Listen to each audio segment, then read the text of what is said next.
नमस्कार साथी सब।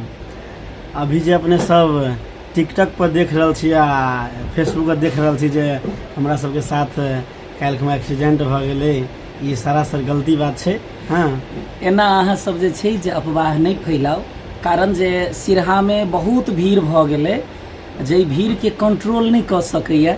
हम सब ओना गेल रही ओइठाम, पुलिस प्रशासन से ई ऑर्डर आयल जे बगल में जेल छै, ओइ जगह पर यदि एतेक भीड़ छै कंट्रोल नहीं हेतै की से की भ सकैया।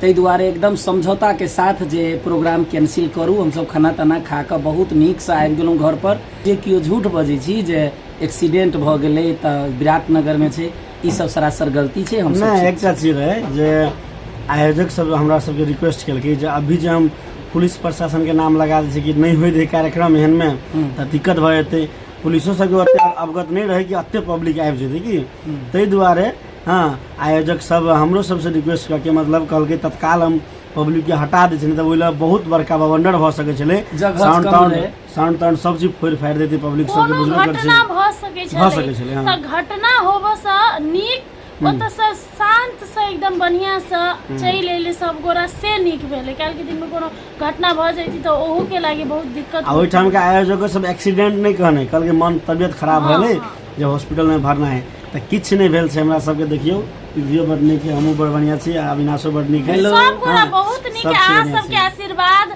अहाँ सबके प्यार दुलार से सब गोरा बढ़िया है, भगवान के आशीर्वाद से। बस पब्लिक के अते प्रेम रहे जे प्रचार के लिए हम सब आ बेसी आदमी आबि गेले जे जगह के अभाव भेला से। और ओहू के लागि क्षमा प्रार्थी छी हम सब, लव यू मिथिला टीम और साथ साथ आयोजक से हो। आ जते कोई आयल रहे, जते कोई आयल प्रोग्राम देखे ला, सब से हाथ जोड़ के माफी मांगे छी हम सब जे ओना हमरा और गलती कुछ नहीं रहे, तैयो माफी मांगे छी। अपने सबके समक्ष हम सब प्रस्तुत नहीं कर सकली, अपने सबके कार्यक्रम नहीं दिखा सकली।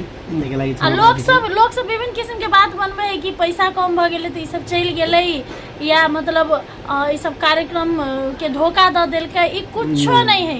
भीड़ अनकंट्रोल हो भेला के कारण से पुलिस प्रशासन कहलकै कि हमरा सब ओते नहीं होते, काल्हि कोनो घटना भ जेतै, जेल है त ओई के जिम्मेवारी हम सब नहीं ल सकै छी। त एकदम इज्जत के साथ, एकदम समझौता के साथ केला कि बहुत आदमी के बात पता हो जे हमरा सबके बरहतवा में कार्यक्रम रहे त रात में 3 घंटा ना 3 घंटा कार्यक्रम रोक देलकै प्रशासन। अते मतलब परेशान भ गेला पब्लिक सब बेहोश भ गए गिरे भीड़ के कारण से। हाँ ताहि दुआरे हमहूँ सब बुझली बात, कार्यक्रम रोक दिलिए। एना नहीं होबा के चाहिए, प्रशासनों के दिक्कत नहीं होबा के चाहिए और साथ साथ दर्शकों सबके दिक्कत, आयोजक सबके दिक्कत, ककरो दिक्कत नहीं होबा के चाहिए।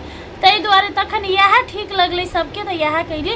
एक्सीडेंट कुछो नहीं भेल है और कते गोरा वीडियो बना के कनबो करे छली दर्शक सब, तो अहाँ सब कनको चिंता नहीं करू, ककरो कुछो नहीं भेल है। एकदम सब दिन आशीर्वाद प्यार सपोर्ट करते रहू बस। चलो धन्यवाद। जय सिया राम और दुर्गा पूजा की सेवा हार्दिक मंगलमय शुभकामना।